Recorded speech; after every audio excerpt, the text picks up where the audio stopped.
This is the Shanice Lewis Show, the #1 podcast for plus-size women. With your host, the queen of curvy conversation, Shanice Lewis.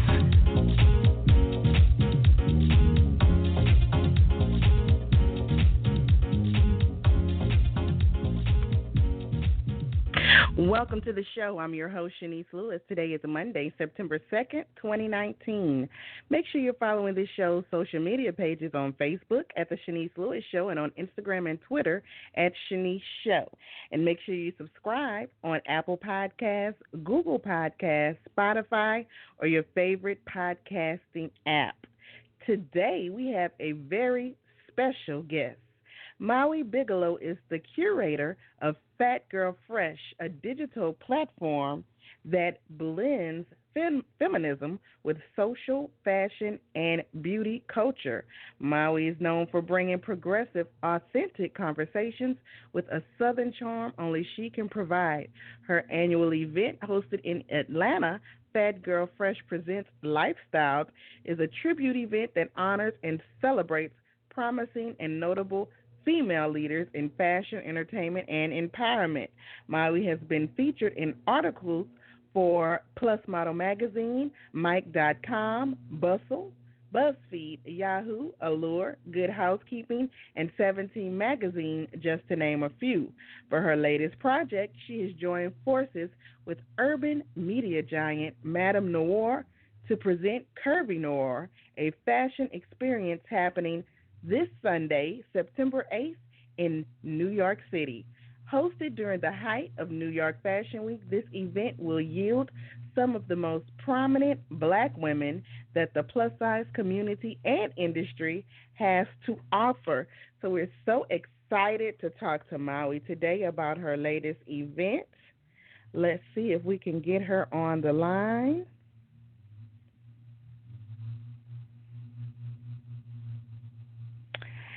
And again, her event is called Curvy Noire, an event especially for black women happening this weekend in NYC during New York Fashion Week. And we're going to learn all about it today and her brand, PHAT Girl Fresh. So we're going to see if we can get her on the line so we can learn about this today. As I mentioned before, make sure you subscribe and rate the podcast on Apple Podcasts, Google Podcasts, Spotify, or your favorite podcasting app. We are on almost every popular podcast app, and more are on the way. So make sure you subscribe so you never miss an episode. You'll get an automatic notification on your phone when a new episode appears. And here is Maui. Let's get her on the line. Hi, Maui. How are you? Hey, Shanice. How are you? I know you're super busy this week. Thank you for taking the time out to talk to me. I'm never too busy for you, girl. But I am busy. So let's go back to when I remember first meeting you. I first met you in person in Atlanta in 2014, and it was an event for Lyris. It was one of her model boot camps. And I'm not sure if you were even called PHAT Girl Fresh at the time, but from then to now, something has shifted in your brand, and you started taking off the last few years. So did you rebrand, or did you just start hustling more? No, I didn't rebrand. Ever since I came into the blogosphere, I've been PHAT Girl Fresh, and I didn't necessarily rebrand. I was working quietly. I worked for several other top tier influencers, and I just worked my way up. Honestly, like there has definitely been a shift in my favor over the last couple of years, but it wasn't because of rebranding. It was just me understanding that I had work to do behind the scenes to get to where I needed to be. And I got the pleasure to work with some really dope people like Lyris, like Marie, Janae from the Curvy Fashionista, like Ty Alexander from Gorgeous and Gray, Mello from Full Blossom Magazine, Gwen DeVoe, Full Figure Fashion Week. Like, I worked behind the scenes with all of those people. I wrote for the Curry Fashionista. I wrote for Gorgeous and Gray. I wrote for Full Blossom magazine. Like, I volunteered in spaces with people in the community. And when it was my time, it was my time. So that's interesting. So a part of your success is that you volunteered your time so you could learn how the people in the industry that had mastered it have done it, and you were able to see it up close. Yeah. Like, I honestly think there is there's a misunderstanding among people who want to be in the industry and who want to blog and model and be photographers and whatever it is that you want to do. I think that it's a misunderstanding among us at times. I know it's a misunderstanding because now in the space that I'm in, I have people reaching out to me wanting to work, wanting to be mentored and things of that nature. And the first thing they ask is, how do I get paid? And you need to understand that your checks and your coins are not going to immediately come. There are too many people in these spaces that have, I don't want to say perfected because I don't think no one perfects anything, but there are too many people in these spaces that have done the work and that are out here leading the charge to think that you're going to wake up one day and say, hey, I want to be a blogger, and I want these brands to pay me to write for them. Like, that's not going to happen. It's not realistic. And I definitely understood that I had work to do that was not connected to some type of financial gain. And honestly, for me, I didn't care about the financial gain. I have degrees. I had a job when I entered this space. You know what I'm saying? I've been an educator for a long time, so in regards to making money from it, it wasn't a big deal. I knew that that would come in time. I knew that I had skill. I know that I'm a good writer. You know what I'm saying? I'm paying for those writing skills still via student loans. So, I understood that, but I also understood that I had work to do. And a lot of people don't want to do the work. But I was blessed to be able to connect with all of these different people who have been in different spaces and been successful as writers, as influencers, as community leaders. And so I was able to learn the game by working under them, not getting any glory or, getting a little pat on the back here or there or whatever the recognition was until I had a better understanding of how the business works. And also a benefit to you, too, is that when you were ready to introduce your event and your projects, people were already familiar with you and you weren't a stranger trying to start something and didn't have a relationship with anybody. Now, what I will say about my event, when I created the first year that I had the event, I was definitely still a stranger. I think I had met Marie, but I wasn't working for her. I think I met her in passing at Full Figure Fashion Week. And the only thing I had under my belt at that time were like social media relationships and the fact that I had been writing for Full Blossom magazine. So, the event, although the event has been a huge success, it's been a huge blessing, it sells out every year, it grew in phases, you know what I'm saying? And that's because I had work to do. I mean, it sold out the first year, and it was just little old me. But at the same time, like, it's grown so much because I've learned so much. So the more I learn, the more it grows, honestly. And another thing that I think attributes to your success is you are very open on your blog about your personal life. Do you think that's one of the things that sets you apart? I know that it's one of the things that sets me apart. And I do that because I understand my purpose and I understand why I'm here. So even if there wasn't plus-size fashion blogging, I would still be here in some capacity because I understand my purpose, and I've understood my purpose since I was 10 years old. And I know that, like, all my trial and error, all my mistakes, all the pain, all the hardship is connected to women and girls. And I have to share my truth. I have to be transparent. I have to be honest, because I want to do, even though I curse and I act up sometimes, I am God's girl, and I know that I have to live and be a certain way to please him, because I know what my purpose is. Like, if you don't know what your purpose is and you just out here doing whatever, then, that's on you, because you don't know your purpose. But once you know and understand your purpose, you're held to a higher responsibility. Mhm.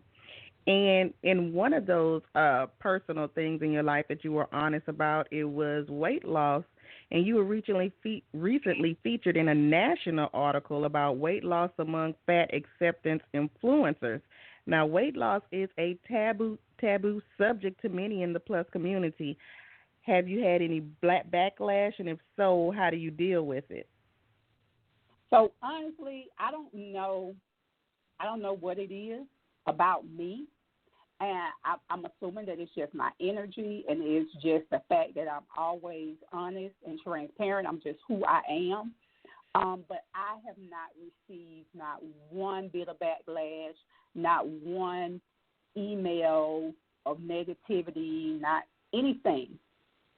The most negative things, the most negativity that I have received in regards to my weight loss surgery, my weight loss, and my comments about weight loss have been other individuals who went through the same process and received negative backlash. Like, I've had a couple of people that were like, oh, I said this, and people got mad, but you said it, and it's okay. And like I said, I don't know what to tell them. Maybe it's delivery, maybe it's just who I am. I don't know what it is, but I have not received any negativity. I have not, had anybody tap me on the shoulder and say, oh, well, this person said this, or people are upset because you have this going on. Like, I haven't had any of that to transpire. If people have something negative to say about me in regards to my thoughts, my feelings, and my actions, in regards to weight loss surgery, none of it has come to me. None of it. Well, that's good. So do you think maybe the difference is, since you had already been public about your health and your health problems, and you were doing weight loss specifically for your health, maybe that's different from another influencer that was doing it just for vanity? I don't know. That could be it. That very well could be it. But I think that it does have something to do with that. I think that it also has something to do with the fact that I was very matter-of-fact about what I was doing, why I was doing it, and how I was going to do it. And at the end of the day, like anything that you say and do, it takes on a different form when you really don't care what the masses think. And I didn't care. Like, my top priority is my children. Like, aside from myself, they are my greatest responsibility. Like, I know that, God gave me those kids to do and be what I'm supposed to do and be. And I'm trying to live for my kids. I'm trying to live for myself too. But I didn't care. I really, truly did not care. I felt like I did what I needed to do for me medically. And so it didn't matter. Like, I didn't have an issue with being plus size until it became a life or death situation. Right. And I still, like, I never had a problem with my body. Y'all saw me out here with my stomach out, with my legs out, with my boobs out, showing thighs. Like, I never had a problem with it. I did the most at 376 pounds because I've always been, for the most part, I've always been in love with myself. I never had a problem with my body. Like, even when I didn't love myself, it wasn't about my body. So how is your health today, and how does it affect your daily life? My health is much better today. My tumor markers are extremely low, so much so that my cancer is not even being treated. Medically they call it smoldering, and that is a term for a person who has cancer or has this particular type of cancer. I have multiple myeloma. It's a blood cancer that housed under the leukemia and lymphoma family. So it is there and it's active, but the activity is so low that they won't even treat it, because treatment will have a worse effect on me, will have a worse effect on me than, just watching it. So now I go to the doctor every 3 months. Periodically, I have to get iron infusions, but normally the iron infusions are connected to another medical issue that I have, which is fibroid. So if I start bleeding from my cycle, I'll bleed excessively, and I'll need blood and iron. But the anemia is not necessarily anemia is an effect of multiple myeloma, but in my case, my anemia is more so connected to the fibroid than the cancer. Got it. So you are a full-time influencer then, because you wouldn't be able to hold a full-time job right now outside the house, would you? Well, yeah, I recently went to influencing full-time because I had a little medical scare while I was working, and so, yeah. So despite all of this, you are still overcoming these obstacles, because we mentioned your Lifestyle Honors event briefly, but this year marked your 6th year of that event. And are you started planning for the 2020 event yet? Yes, we already have 2020 in the books, on the books. The date is already set. Emails have started going out for potential honorees. The white party is already popping, and more than likely we'll be adding a third event on that Sunday prior to everyone going home. So we're in full production mode for Lifestyle Honors also. And you've added another event to your plate in another state that you don't live in, that you got to travel to produce this one. I think that's my thing, because, I don't live in Atlanta either. I live outside of Atlanta, like 2.5 hours outside of Atlanta in Albany. And so when I started Lifestyle Honors, like, I had people here in this town saying, oh, how you going to go to Atlanta and have an event and you live in Albany? So I went to Atlanta and did an event, and I didn't live in Atlanta, and now I'm going to New York and hosting an event, and I don't live in New York. So, I read something in the Bible about, I think it was Job, and how he had to go. Was it Job or Joseph? But anyway, they had to go outside of their comfort zone to find their success and what they needed. So I guess that's me. So you don't have any challenges traveling so much? No, I don't. Like, sometimes I'm tired and beat down. And most times when I travel, I try to travel at least a day ahead of my commitment, and at least a day behind my commitment. So, like, I never do a turn and burn if I can help it. Right. So how did you initially get connected with Madame Noire? So I had been pitching Madame Noire for a while, and I never got them to bite. And then last year they were at the TCF Style Expo, and Marie asked me to sit on a panel with them. And so we did a panel, 2 of the editors from Madame Noire and myself. And so from there, we just built a relationship, and they asked, was I interested in writing? I was like, yeah, girl, y'all ain't been getting my pictures. And it just went from there. So, and now it's been a year. My first post went live for them after Fashion Week last year while we were at KirbyCon.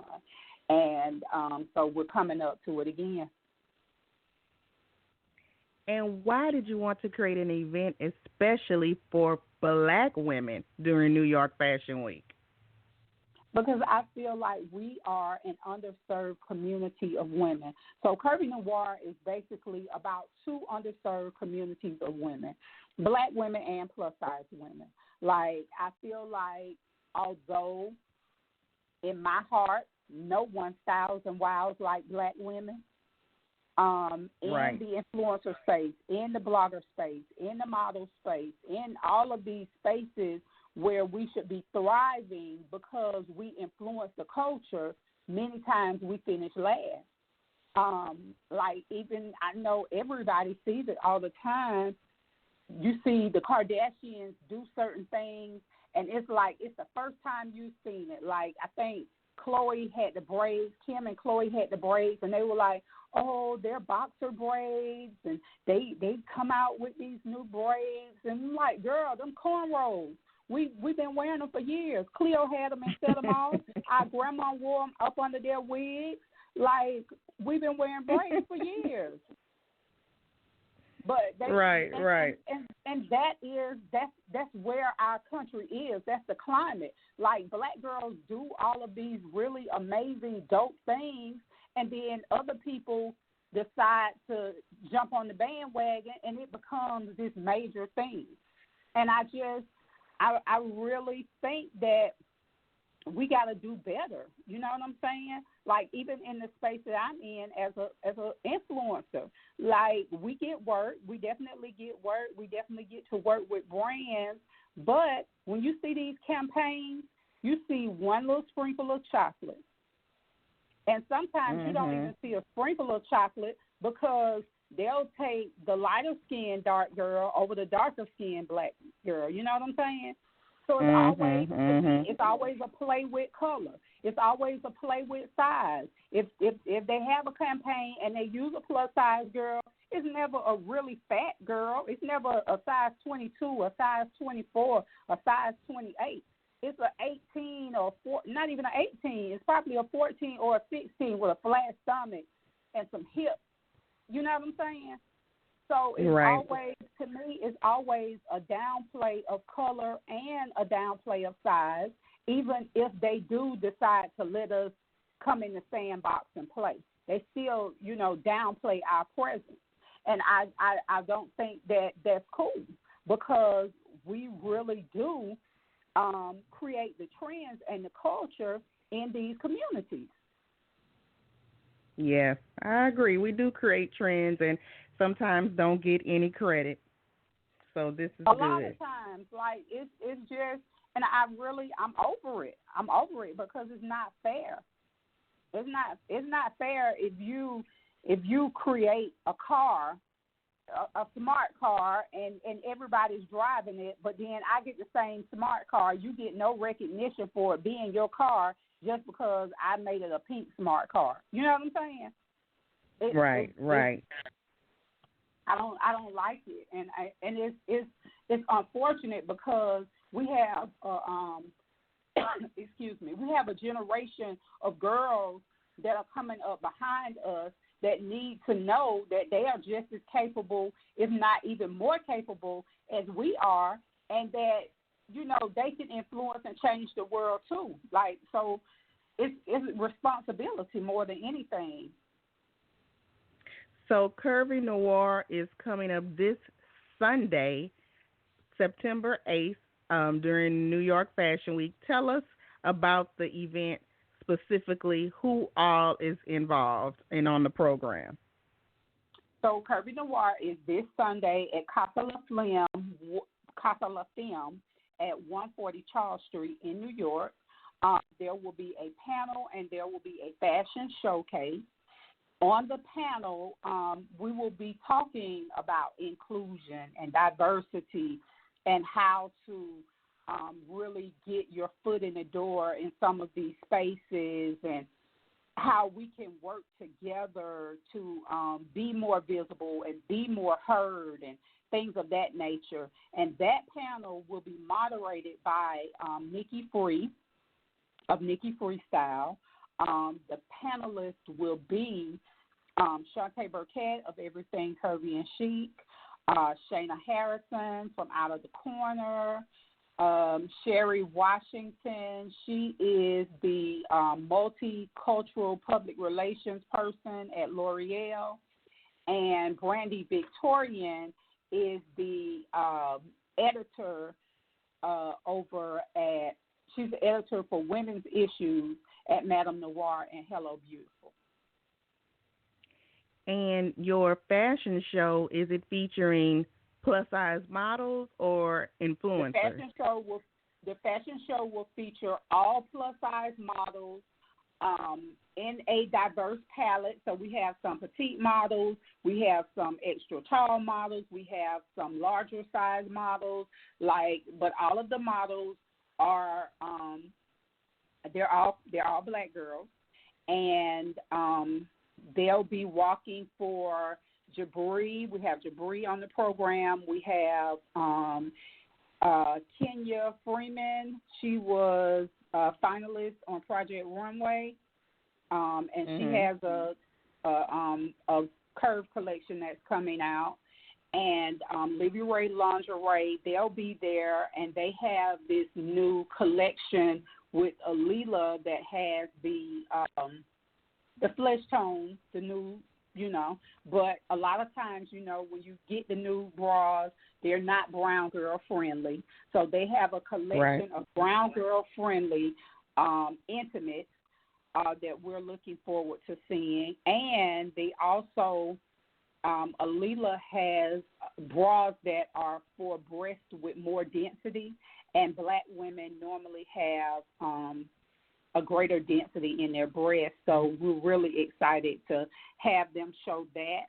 And I think that having them there creates the understanding that even though this is about black women and curvy women, we still have to understand that there are outside influences that can work with us, that can support us, that can have our back, and that can answer the call just like we can. So I'm really excited to have them on board to be a part of the event as well. And then we're still working on... It's interesting that you say that. So you want the audience to be all colors, even though it's an event celebrating black women. You're saying all races can come celebrate black women. Any and all races can come celebrate black women. Any and all genders can come and celebrate black women. Like, we are not exclusive just because this is a celebration of women with curves and color. We're not saying that we don't want everybody there, because if you love us and support us, then you'll show up for us and you'll use your voice to speak out with us. Right. So is Curvy Noire going to be an annual event, or is it too soon to say? Oh, Shanice, don't push me. Don't take me there. I'm not sure about that. My team has been saying, we're not going to do this again. What's the plan? I definitely think that it's a conversation that I'm going to have. It was on the fly this time, and we were just like, oh, let's do it. Like when I thought about it and I pitched it to Madame Noire, luckily they believed in me enough that they were like, okay, yeah, let's do that. That's a great idea. Let's roll with it. But I don't know. So for this one happening this weekend, are tickets still available? There are a few tickets available. Shanice, I don't know. I had the Midas touch, so when I put those tickets out there, they start flying, and they were limited already. So, yeah, there are a few available. I think there may be like 10 available. But, yeah, we have a few available. Now, do you have anything else happening that we could be on the lookout for? Something you want to mention that we didn't get to talk about? I'm working on a book. What? Yeah, I'm working on a book. I've been working on a book for a while. I put it on the back burner because of just nervousness, because it's a lot. Like, it's a real live confession almost. But I feel like it's needed because there are so many women. Like, when I talk about my struggles and things that I've been through, being molested and different situations that I've been in, it connects with so many women. So I was like, okay, I'm just going to tell it. I'm going to talk about it, you know. So I'm definitely working on the book. And I have a few other projects with different publications that'll be coming down the pipeline soon. So, yeah. Well, congratulations on your success because, I mean, from the time I met you in 2014 to now, there's just 5 years, and there's been people that been doing things for 15 years and haven't been able to do, you know, have some of the accomplishments you have in such a short time. So congratulations on all of your success. Thank you so much. I'm working. Like, people ask me, like, what are you doing? How did you get this? Like, I got so many messages. I've been verified on Facebook for a long time, and I got verified on Instagram a couple of days before my birthday in July. And so many people have been saying, well, how did you get verified? Well, how did you do this? Or how did you do that? And I'm like, girl, I did the work. Like, I need people to understand that you have to do the work and you have to show up. Like, if you don't show up, you can't show out. And I know that everybody's goal is showing out. So you can't show out if you don't show up, though. So my secret has definitely been doing the work. Like, that's it. Now, before you go, tell us your official websites and social media pages. So I'm doing some rebranding now. So my Instagram and my Twitter is Maui Bigelow. My website and my Facebook is still PHAT Girl Fresh, but hopefully it'll be Maui Bigelow soon. But, and I hate to say this, you can Google me and find me either way, PHAT Girl Fresh or Maui Bigelow. I'm everywhere on Beyonce's internet. Why you say you hate to say Google me? I hate when people say, "Oh, you Google me." Like, it's just, I don't know. It's a certain amount of fame attached to it that I don't feel like I have, but I'm there. If you type me in, I'm there. So, so at the end of the day, I guess it is what it is because I'm definitely there if you Google me. But yeah, so either Maui Bigelow or PHAT Girl Fresh. And if you look me up on Instagram as PHAT Girl Fresh, you'll still find me. All right. Well, thank you so much for being on the show. It has been an absolute pleasure speaking with you. And, again, continued success with everything you have going on. Thank you so much for having me. I really appreciate you. I remember the first time I was on the Shanice Williams show when I did the first Lifestyle Honors, and that was still, like, a real highlight for me in my career. It's still in my bio. Yeah, thank you for having me in your bio. Well, all right, girl. Keep in touch, and we'll talk soon. Okay, thanks. Bye-bye. And thank you again to my guest this evening, Maui Bigelow, also known as PHAT Girl Fresh. Make sure you keep up with her and everything she has going on. I've been your host this evening, Shanice Lewis. Thank you for tuning in and supporting. Until next time, keep thriving in your curves and be blessed. You've been listening to The Shanice Lewis Show. For more info about the show, visit ShaniceLewisShow.com.